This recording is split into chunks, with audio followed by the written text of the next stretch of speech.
How do you do, ladies and gentlemen? This is Sidney Roger. In my last broadcast, I dealt with a subject that certainly received a great deal of response from you. And I thank those of you who have written to me and hope those who haven't will continue to write. The subject matter was hoodlumism on the streets, and my feeling that it had to be said, candidly and honestly, that a disproportionate amount of this was among young Negroes, very often just kids, 12, 13, 14, 15, 16 years old. I gave what, in my opinion, were some of the reasons for this, but frankly, could come up with no answers. I asked for answers from you. Rather, I asked for a dialogue to be started. I asked then, what can we do to keep these, our children, to save them from this lonely wandering, for they are alone even as gangs, save them from this wandering with this free-floating hatred that explodes in violent eruption, that can only add more corrosion to their already too corroded lives. Well, many of you have written, often long and very thoughtful letters. None of you chided me for bringing up the subject, quite the contrary. The subject, by the way, will come up again, and KPFA will be a medium to set into action this very important dialogue. Next Friday, December 28, at 9:30 p.m., on what is called the 11th hour, the original program will be played again from the original tape, and then a group of people in the studio will discuss the issue.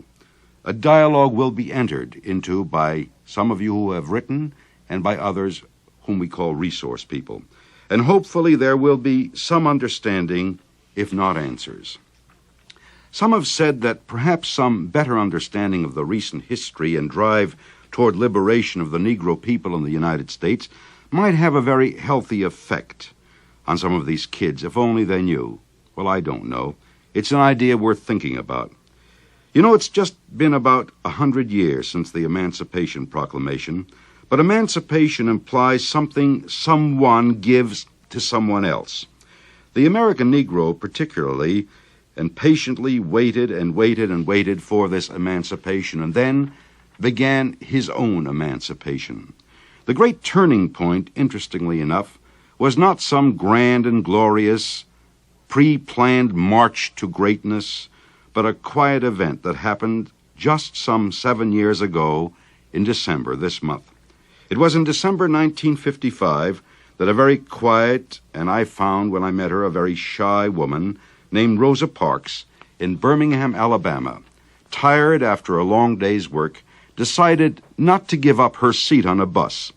And out of that tired, quiet, and courageous act was born a national movement, the Walk and Pray Bus Boycott of Montgomery, Alabama. After that, a movement with sit-downs, freedom riders, school enrollments, and much more swept the South and inspired the nation. Several months after the event in Montgomery, I had the pleasure of speaking to Rosa Parks in a small apartment in West Oakland, where she was visiting. I asked her then what actually happened to set off this train of history, and this was her answer. I left work on my way home December 1st, 1955, about 6 o'clock in the afternoon.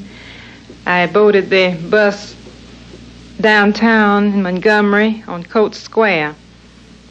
As the bus proceeded out of town, on the third stop, the white passengers had filled the front of the bus.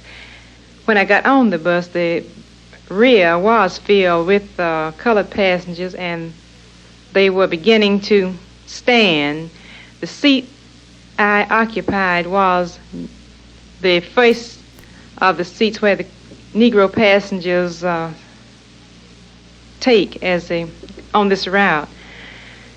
The driver noted that the front of the bus was filled with white passengers, and there would be 2 or 3 men standing. He looked back and asked that the seat where I had taken, along with 3 other persons, one in the seat with me and 2 across the aisle, was seated. He demanded the seat that we were occupying. The other passengers very reluctantly gave up their seats, but I refused to do so. he then called the officers of the law. They came and placed me under arrest, and I was bailed out shortly after the arrest. And the trial was held December 5th on the next Monday, and the protest began from that day, and it is still continuing. Well, Mrs. Parks, what in the world ever made you decide to be the person who, after all these years of Jim Crow and segregation, what made you at that particular moment decide you were going to keep that seat? I felt that I was not being treated right, and that I had a right to retain the seat that I had taken as a passenger on the bus. But Mrs. Parks, you had been mistreated for many, many, many years. You've lived most of your life in Montgomery, Alabama. What made you decide at the first part of the month of December 1955 that you had had enough? The time had just come when I had been pushed as far as I could stand to be pushed, I suppose. Well, Mrs. Parks, had you planned this? No, I hadn't. It just happened. Yes, it did. Well, had there been many times before in your life when you thought that maybe you were going to do just that kind of thing? I hadn't thought that I would be the person to do this. It hadn't occurred to me. But don't you suppose you and many others also thought one time or another you were going to do this thing sooner or later? Well, we didn't know just what to expect. In our area, we always try to avoid trouble and be as careful as possible to stay out of trouble and along this line. I want to make very certain that it is understood that I had not taken a seat in the white section, as has been reported in many cases. The seat where I occupied, we were in the custom of taking this seat on the way home, even though at times on the same bus route we occupied the same seat with white standing if their space had been taken up, the seats had been taken up. And I was very much surprised that the driver at this point demanded that I remove myself from the seat. You have done something here that I didn't quite understand myself, namely this. You said that you did not take a seat in the white section, and that is, there's no doubt that has been reported in that way. What happened then, that you were in what is normally a colored section, and because whites had to stand up at this point, the driver asked you to get up to allow someone else to sit down. Yes, white persons. A white person to sit down. Yes. A person who may or may not have been as tired as you. Well, that's true. But who had not paid any more than you had. No, he hadn't. And then what happened? The driver said that if I refused to leave the seat, he would have to call the police, and I told him just call the police, which he did, and when they came, they placed me under arrest. Wasn't that a pretty frightening thing to be arrested in Montgomery, Alabama? No, I wasn't frightened at all. You weren't frightened? Why No. weren't you frightened? I don't know why I wasn't, but I didn't feel afraid. I had decided that I would have to know once and for all what rights I had as a human being and a citizen, even in Montgomery, Alabama. Because you considered yourself a citizen as well as a human being in Montgomery, Alabama.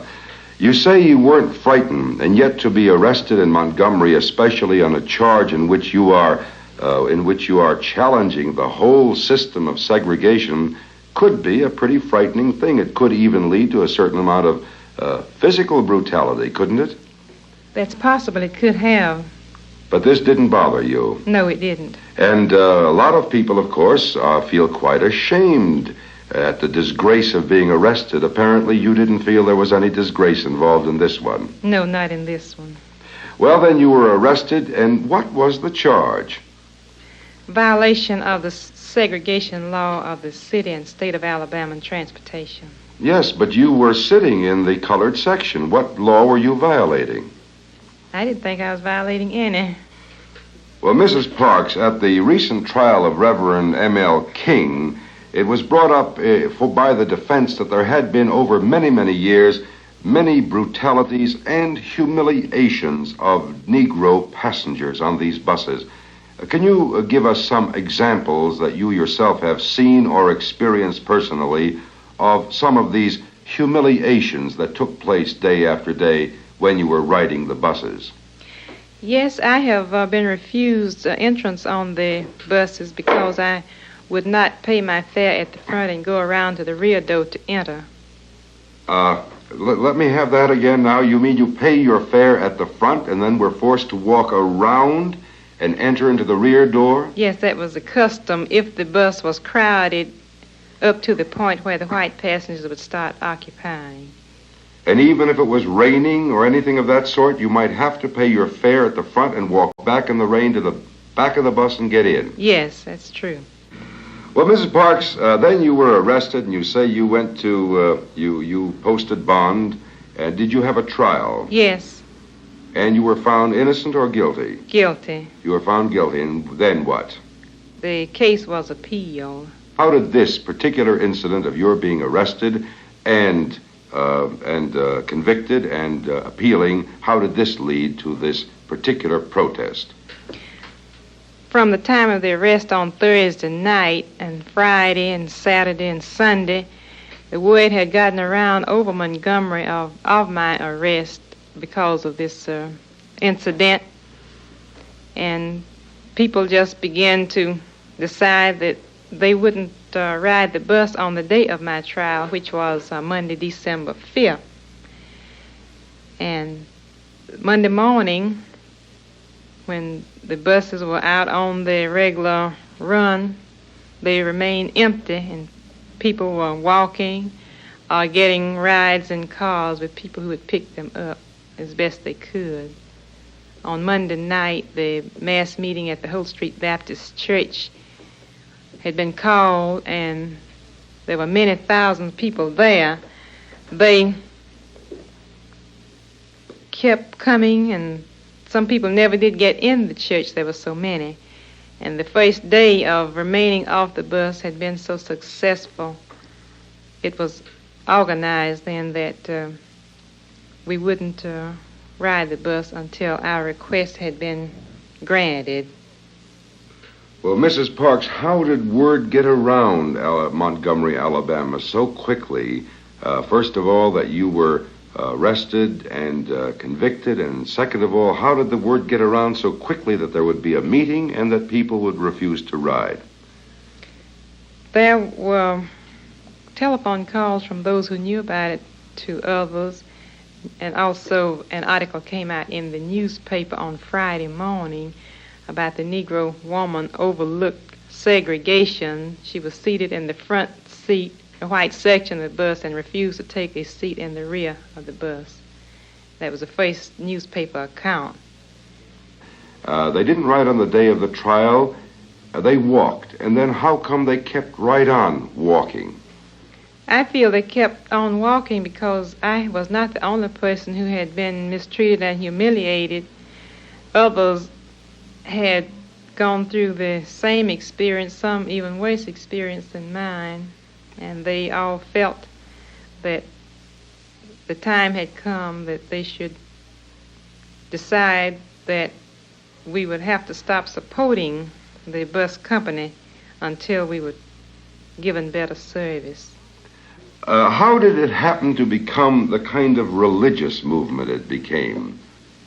Or at least we seem to understand it as a kind of a religious movement. There's the talking of walking and praying. There's the whole appeal to the religious, peaceful aspects. And of course, a number of ministers have taken a very active part in the leadership. How did this come about?